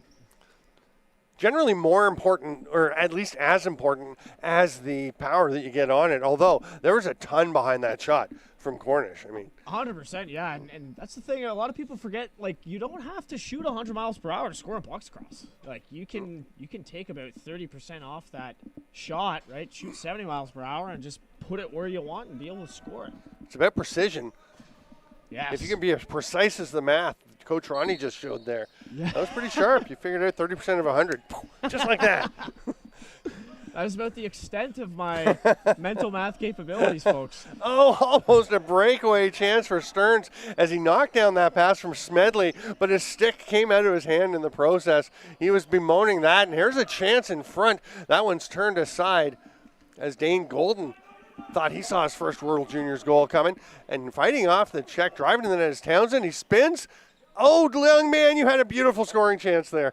I think it's okay to spin and shoot that one. 100%, but obviously we take a look at the score, and he pulls that one out. Yeah. They're on a penalty kill as Maybe well. 70%. Yeah. yeah. So honestly, good play by him, good sportsmanship, it looks like. But also a good opportunity to kill the penalty too, right? So. Yep. Yeah, that's a good point. I mean, shorthanded, you don't need to have the goal. Reel. You do. You do. You want to get that moment of glory? You want to be on the BLB, the Box Lacrosse Breakdown? Here's what we do with take that shot. You're okay to shoot that. Go ahead. There's another penalty coming here to Schultz, so it'll be a 5-on-3 for 14 seconds for Australia. And they're sending everybody down into the offensive zone. Normally have somebody up top as a safety valve. Smedley's going to have to go up top because that's where they get the ball to start. Now, it's only 14 seconds, and then we will see Hayes released from the penalty box. So what's Australia going to be able to do with this 5-on-3? They're bringing everyone down. It gets away from Smedley. He's going to track it down, and that's going to basically do it for the 5-on-3. Be careful about shooting right now because that could turn into a breakaway the other way. So could that with a terrific check from Ottolino. Battle along the boards. That's a bit over the top from Smedley. You like the aggression, you like the physicality, but the shove to the shoulder into the boards is going to generally lead to a turnover. You got to be careful around the boards. Seen a lot of people. We were alluding to the other day. You know exactly what we're thinking. About.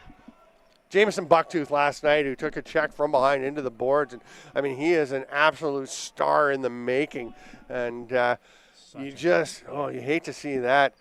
But he got up, thankfully. He did? Yeah, no, he walked it off and managed to finish the game as well. Oh, a little extra shot in the crease there by the Australian. Uh-oh. They've been kind of going back and forth. It was close, and actually it was Ruskowski, but then Benoit gets into the crease, and Close was just like, I don't care. You're wearing white and blue, and you're in my crease. I shall continue my wrath. And that's the message you want to send, right? Absolutely. I was helping one of the Canadian coaches, Stu Sturparn, on the bench for Serbia at the E-Box tournament one year, and somebody from the other team ran over our goalie, and got knocked and fell down, got up, walked off to the bench, and I said, guys, I don't know about Stu, but as far as I'm concerned, take the penalty. I do not want that guy hitting our goalie, popping up and walking to the penalty box. He should be made aware not to do that. Yeah, you got to take his head off in that situation. Right? No, we're from Canada, Ronnie. It's just it's in our DNA. Unwritten code of conduct. Thistle's working from behind the net. Bartos, we've seen a bunch of different shots from him. Not going to try the pass from behind. They are shorthanded. They've got 10 left on the penalty. It's a little bit more than is on the shot clock. Looked like he tried to bat it out of the air. He did bat it with his hand, He actually. did catch it, and he's a little banged up. Darcy Martin Liptak is a little shaken up, so he just swatted that ball off into the corner. Play is blown back in. Crease dive attempt is going to be a violation. Tenny looks like he might be having trouble getting up. No, he's okay. He's fine. He pops up to his feet. Luca Blues. Yes. The 18-year-old this year. Wow, Australia, a real range of ages of their players. Yeah. We've seen players 16, 17, really making some impacts here over the years at the World Juniors. Very patient play by Australia. Oh, my goodness, Eli Underwood. That is a lovely finish. He is fired up to have his first goal of the tournament. And he is letting the Thistles know, and also the Australian fans know. He put that one in. He got right into the goaltender's ear. I love seeing guys getting excited over goals, and he's waving up at the jumbotron. His dad, we mentioned. He's stoked. Yeah, we mentioned that Rick Benedict had basically hurt himself by being so successful at sending his coaches from the team last year elsewhere. And so Eli Underwood contacted them. He wanted to come and play. And you're going to see right here, here's his goal, just rips it home from on top of the crease. And the unexpected bonus of Eli Underwood coming to this team was that his dad actually overheard a conversation Eli was having with the coaching staff as they were talking about it. And they said, hey, they're telling Eli, we need some coaches. And Eli said, hey, Dad, do you want to come help out coaching? He said, yeah, if they need somebody, I'll come and help out. And now, big role being taken by Dano Underwood. And just love to see. And he was maybe more excited than Eli was about that goal. You love to see that. Yeah. Absolutely love to see that. Yeah. So. Quick water break here, looks like. Yeah. And Connor McGee, you can see he came into the picture for a bit. He's got the uppers off now. He is a little fella. He is not the biggest guy, but he moves so well that he covers the net quite well. And he's one of the up-and-comers in Australian lacrosse. It's going to be interesting to see how they do this year at the World Lacrosse Box Championship in Utica this fall, because Australia, I know at the 2019 Worlds, they were pretty disappointed because so much came down for them to one game against Finland, and that was a huge game, and it really went right down to the wire, a very rough back-and-forth game early in the tournament, and that wound up being basically the difference between getting into the top group and trying to go for a medal versus being in the next group of teams playing for 9th through 16th, or I forget what the exact position was. So, and we've talked about how games early in the tournament can make a difference. Wow. Obviously, the Thistles doing themselves a favor here for trying to get to a medal game with what looks like it's going to be a win here. Sorry, you were trying to talk while I was rambling. Oh. I was just going to say, well, the Australians are definitely not going to forget about that loss to Finland, too, right? They're definitely going to have a chip on their shoulder and come out firing. They've got a man down low. Corners didn't see him. The pass doesn't connect. Oh, that is just – the number 14 was just waiting for that pass to come, and it didn't quite get there in time. The defender was there. He tried to make it happen. Now Dane Golden, the bubble-masked wonder, passes it out. I've been impressed with Golden. Usually when you see that cage, you want to press up on that guy, but he's been doing a good job of moving the ball and moving his feet. Yeah, gritty player. He's ready to take a hit to make the move. Nice save again by Blues. Nice effort on the pickup by Benoit, and he'll be helped up by Jackson Close, Australian captain, after getting flattened. Love that sportsmanship. Okay, that's the one time somebody's in your crease, you can't help him out. Yes, when you knocked him in. Yeah, You know, the funny thing, so many times somebody will knock an opponent in and then go after him, like, get out of my crease. It's like you literally just knocked him in That there. has happened to me. I've been knocked headfirst into a goalie, and then they're like, why are you hitting my goalie? So, well, And how much? give it a choice. Now, is that a rhetorical question? yeah. Exactly. I feel like it is. Here. Right? Yeah. Some pressure on close.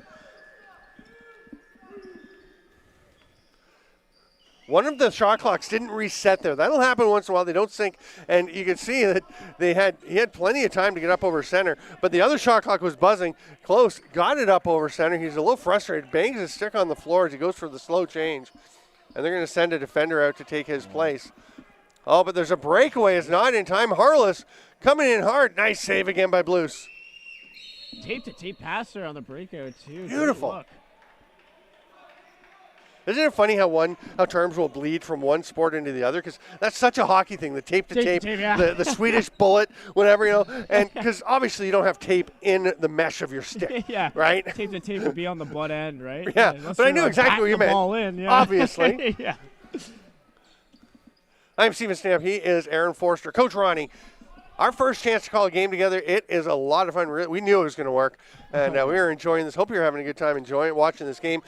Poland and the U.S. coming up at 8 p.m. Eastern Time, and there's another lovely finish from Benoit. Throws another crippler to creep that one past Luka Blues. And Blues, they've been going low on him ever since they saw him early in the game, and that time Benoit, I think, realized Blues was adjusting, just went up over the shoulder. Yeah, we'll get the replay here in a second, but that crippler has been absolutely nasty. We always want to use the terminology of taking the step across, right? But then as soon as you see the goalie take the step with you, that's when you throw it right back to that short side pipe. Yeah. You think of somebody like a Josh Byrne. Now, I'm not going to compare anyone to Josh Byrne. That is ridiculous to think anybody could be like Air Byrne. But when he gets up in the air in the crease and he's going across, you can just see him watching to see when the goalie opens up and where he's going to go. If the goalie stays, he goes far side. If the goalie comes, whoa, right back against the grain. Great drive to the net, but that is in the crease. Josh Byrne. Whoa, Air Bartos. Byrne. That was really nice. Can we get a clip of that one? If we can see that replay. I know it's not a goal, but my goodness, what an effort by Bartos. When we get a chance, I'd love to see it because it was beautiful. I mean, his foot was halfway into the crease. There was no question that it was a crease violation, but still a lovely play. Great effort, yes. I was just about to talk about the hang time that Byrne gets, and just as that happens, Bartos has some hang time of his own. Oh, Cornish thought he had another one coming as he gets on top, but didn't get too much on that one. Now, sometimes you can be a little too quick trying to get the shot off. I don't think he had complete control over that one before he let it rip. Yeah, you want to be fast, close. but not too fast. Yeah. Lots of time on the shot clock still for the Australians. They pass it through the middle, and it gets by a couple of sticks. Cornish going after it again. It'll be scooped up by the Thistles.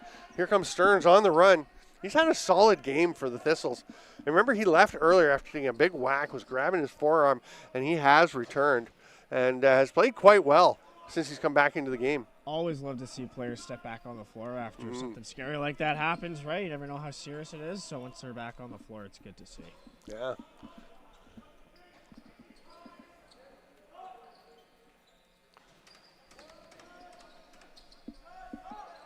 Oh, nice down steal. He's going to shoot around this. Oh, my Lord. Wow. Oh, they're saying no goal. It was just after the 30. Boy, maybe Scotland's two prettiest goals are not counting on the board. Oh, that was a beautiful shot off a beautiful down screen. Pulled it short side top cheddar. I don't think it could have been more top cheddar. Australians now with a chance. And looks like there's potentially a legal substitution call here. Well, the Aussies do have 7 players on the floor. So, I think that might be it. Okay. To be fair, one of them was Mason Close, who saw what was going on and was already walking as the play was being blown down. Was walking down to the defensive end to go on the penalty kill. I was still blown away by the shot. Yeah, it was gorgeous. The Aussies were a little flummoxed by it too, so they just sent everybody on the bench off the bench.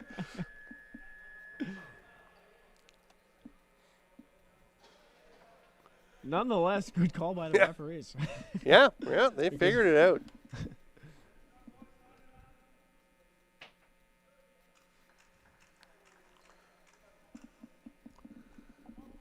So, Thistle's on the power play. Benoit will take his time.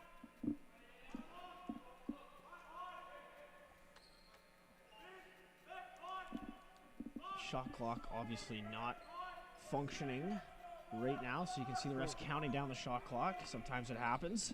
Nice job picking it up. Nice effort on the backdoor quick stick by Stearns, but Blues comes across quick post to post. I always thought one of the best practitioners of that. Oh, here's a chance again. Blues again leaves the foot down, makes a save. But Mike Poulin, just a terrific guy going post to post. Set the standard, I think, in the NLL for a while with how quick he'd get across. Yeah, the athleticism on display with Poulin, right? It's obviously a very important thing as a goaltender, being able to get to pipe to pipe. Thistle's really taking their time here. Yeah, being methodical. Bartos, he was looking at various angles, wasn't there. Shoulder save on the bouncer, and then the quick pickup. Oh, and then the pass away to hand it over, and they'll slow things down a little bit. Everything was really good by Blues until the pass straight into the stick of the Thistles player. He tossed it over to Harless. Yeah, just got to get a little bit more air on that one. And there's obviously a break opportunity there. I really like that play from the Thistles, pulling out to set up their power play instead of taking the breakaway. That's good sportsmanship. Bartos, another arm angle, stick angle to get that shot, but Blues stops it. You can get all the information for the tournament at WorldJuniorLacrosseChampionship.com. And Smith has to just get away from him, so the Australians will get possession. Here's a chance. Nice grab. It was a great catch, trailing behind him. And and going to the net. Big stop there. Having to stay sharp was Jawar in the Thistles pipes. That's right, but great take underneath by the Australian player there. I didn't catch his number. It looked like number 10, I believe. Yeah, I believe it was.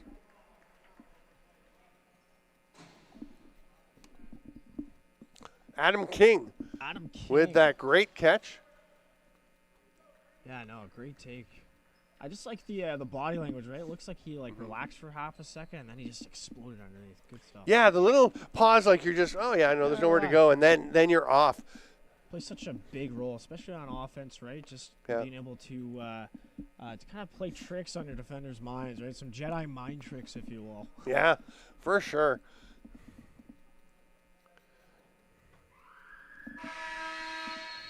So.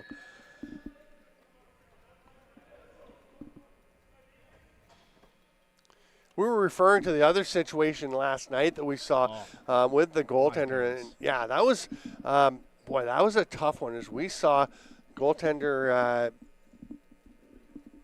Waukegan Shognosh that took a shot to the throat. We saw him afterwards. We saw the bruise on the side of his neck, on the halfway around to his neck, and he was down for a while. They called in some emergency medical techs. Everyone went out there, and he got up. He kept playing.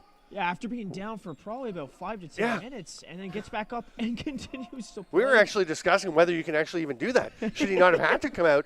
And we talked to him after the game, and they clinched the FNLA Junior B Championship with that win, the Onondaga Redhawks. Nice lever pass around the world attempt, but just a little bit wide. Picked up by Underwood. He's going to make the breakout pass. Nice pass. Here goes Kernigan. Great pass, great catch. Oh, almost getting away.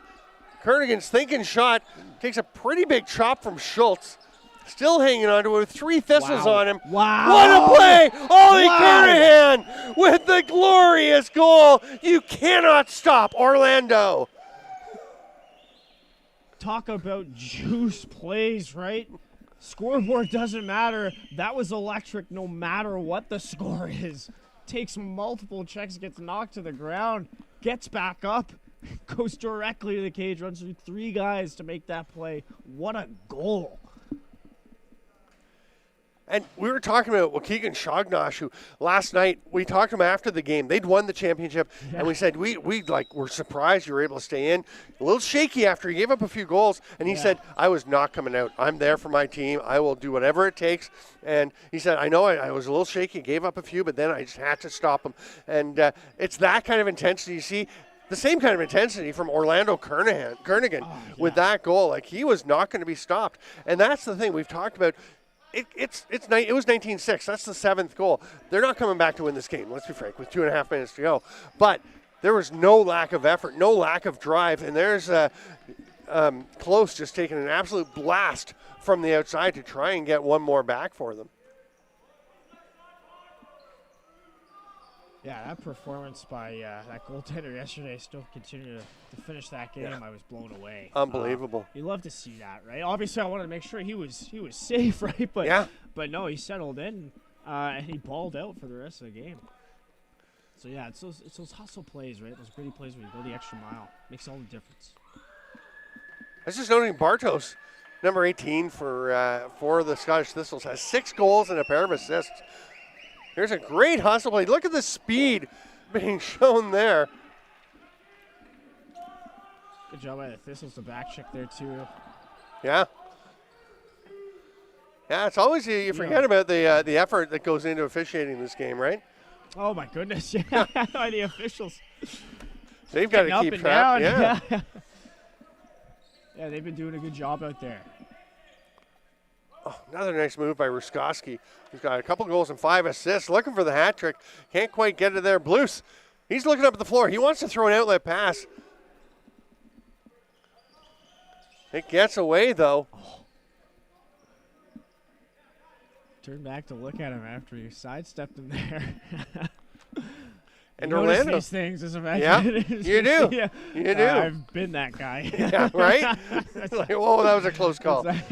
Orlando Kernigan, we mentioned that he had earlier that he had a hat trick in his last game last year for Australia at the World Juniors. He has another hat trick now, so that is a youngster on the rise, the 18-year-old who is taking steps every time he steps on the floor. And that's one of the fun things about seeing guys coming back to the tournament, because he was building confidence last year. He just looks like a leader on this team at 18. It's the poise, right? It's the leadership. It's just something about the presence. It really does. It looks like it's there. And here's a drive by Adam King going underneath. Oh, jump shot. I'm not usually a big fan of the jump shot in box, but that changed the angle pretty nicely, and he wants it back. And how energized is Australia looking? Down by a dozen late in the game, and credit Orlando Kernigan for that one. My goodness, yeah, that was by far. Might have been the most juice play of the tournament. We're only one game in here.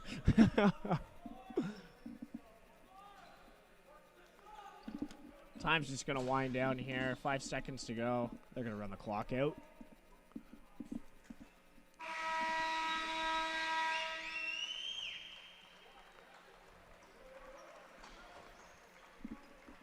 And just like that, game one is wrapped up. Yeah, and we will have the Player of the Game awards post-game as IIJL President Chris Fox is making his way out onto the floor.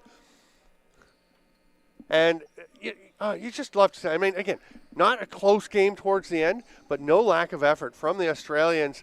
One of their players, or one of the training staff, or I guess it's a player that's a little banged up, out there hugging the goalies, and just they are stoked about what these guys have done. They're going to send Blues out to lead the way in the handshake line. And that's Rick Benedurks.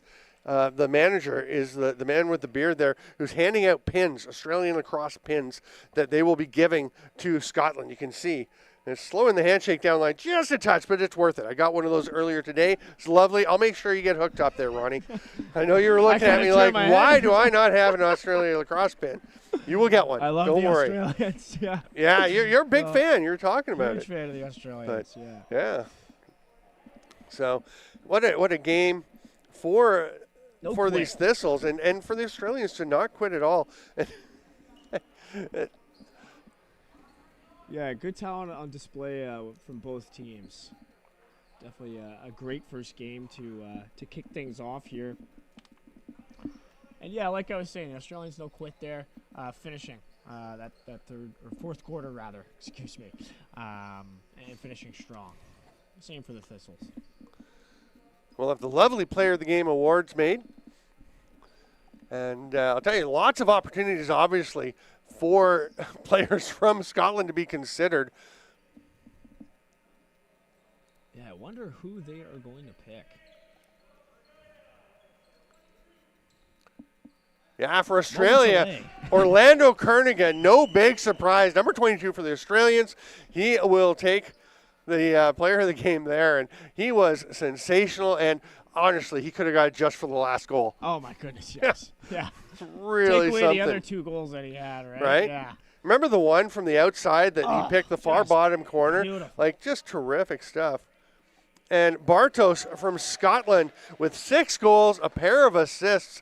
And you could have gone with Benoit with a terrific output for him as well. He had 3 goals. He had 3 from Harless, 4 from Stearns, and he had 7 points from Ruskowski with 2 goals, 5 assists. But Bartos with 6 goals and probably from 6 different stick angles. Exactly, right? He can score from anywhere, and that makes for a really dangerous lacrosse player. We have about 48 minutes until we will be back on the air on the IIJL YouTube channel with Poland and USA. The U.S. are ready to roll. They came in earlier, all in their suits, all together. They are ready to get out on the floor and warm up. We will be ready to join them shortly. I'm Steven Stamp with Aaron Forster. This is the IIJL World Juniors from Erie, Pennsylvania. We'll see you shortly.